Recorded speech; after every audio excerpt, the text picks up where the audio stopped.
السلام علیکم ورحمۃ اللہ تعالی وبرکاتہ۔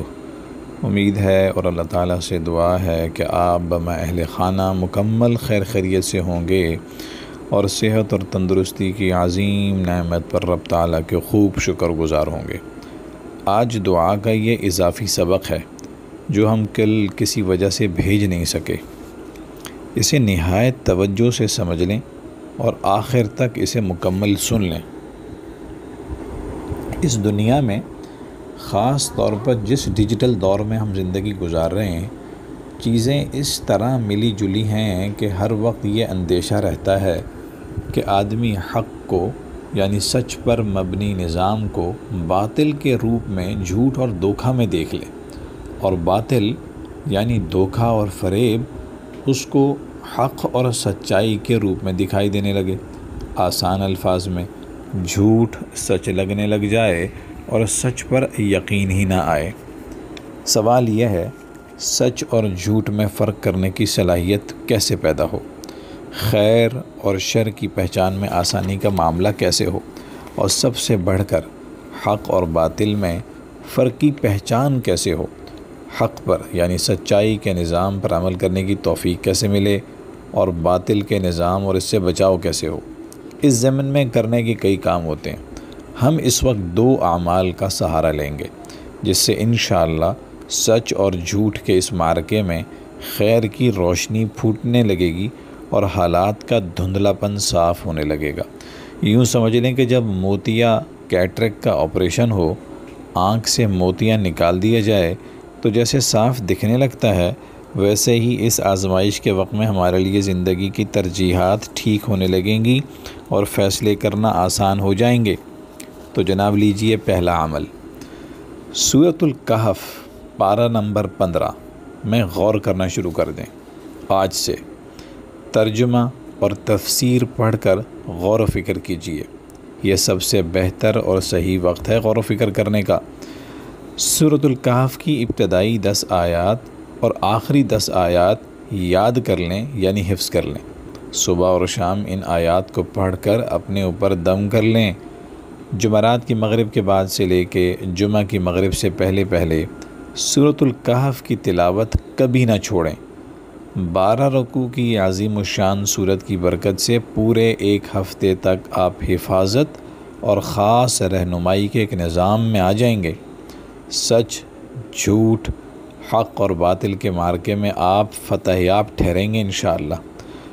وعدہ لینے کی عادت نہیں ہے، مگر ان حالات میں دل چاہتا ہے کہ آپ سے مکمل ارادہ لے لوں کہ سورۃ الکہف کی تجوید تلفظ ٹھیک کرنا شروع کر دیں گے۔ سورۃ الکہف کی ابتدائی 10 آیات اور آخری 10 آیات یاد کرنا شروع کر دیں گے اور صبح شام اپنے اوپر دم بھی کرنا شروع کر دیں گے۔ ہر جمعہ کو پابندی سے سورۃ الکہف کی تلاوت کریں گے اور گھر والوں کو اس کی ترغیب دیں گے۔ سورۃ الکہف کے مضامین پر مسلسل غور و فکر کرتے رہیں گے انشاءاللہ۔ تو جناب یہ تھا پہلا عمل۔ دوسرا عمل ہے دعا کا۔ یہ بڑی خاص دعا ہے۔ یہ قیمتی دعا آپ صبح اور شام اللہ سبحانہ تعالیٰ سے مانگیں، خصوصاً جب سورۃ الکہف کی آیات صبح شام دم کرنے لگیں۔ اس سے پہلے اس کے بعد یہ دعا مانگ لیں اللہ سے۔ جمعہ کے دن سورۃ الکہف کی تلاوت سے پہلے یہ دعا ترجمے کے ساتھ 3 مرتبہ کم از کم مانگ لیں۔ تو جناب لیجئے دعا یہ ہے، بسم اللہ الرحمن الرحیم۔ پہلے میں دعا پڑھتا ہوں، آپ سن لیں، پھر ہم اس کو دہرائیں گے۔ اللہم ارنا الحق حقا وارزقنا اتباعہ وارنا الباطل باطلا وارزقنا اجتنابہ۔ آئیے دہراتے ہیں، اللہم ارنا الحق حقا وارزقنا اتباعہ وارنا الباطل، یہ تخوا ہے تا نہیں ہے، وارنا الباطل باطلا وارزقنا اجتنابہ۔ اے اللہ، حق کو حق کی صورت میں دیکھا اور ہمیں اس کی پیروی کی توفیق دے، اور ہمیں باطل کو باطل کے روپ میں دیکھا اور ہمیں اس سے بچنے کی توفیق عطا فرما، آمین یا رب العالمین۔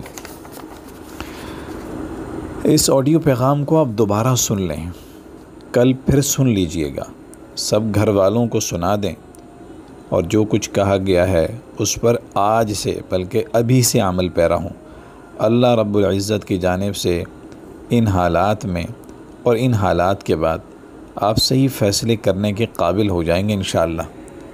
یہ کسی شخص کے لیے بہت بڑی نعمت ہے کہ اس کو وہ نگاہ حاصل ہو جائے جو چیزوں کو ویسا ہی دیکھنے لگے جیسا کہ باعتبار حقیقت وہ ہیں۔ آدمی کو چاہیے وہ سب سے زیادہ اسی کی کوشش کرے، وہ سب سے زیادہ اسی کو رب تعالیٰ سے مانگے۔ تو جناب عمل کا یہی وقت ہے، اب نہیں تو کب، آپ نہیں تو کون۔ اللہ تعالیٰ ہم سب پر حق کا، سچائی کا راستہ واضح فرما دیں اور اس سچائی کے راستے پر عمل کرنا آسان فرما دیں۔ اللہ تعالیٰ ہم سب پر باطل یعنی جھوٹ اور فریب کا راستہ واضح فرما دیں اور ہم سب کو اس سے اجتناب کرنے والا بنا دیں۔ آمین یا رب العالمین۔ السلام علیکم ورحمۃ اللہ تعالی وبرکاتہ۔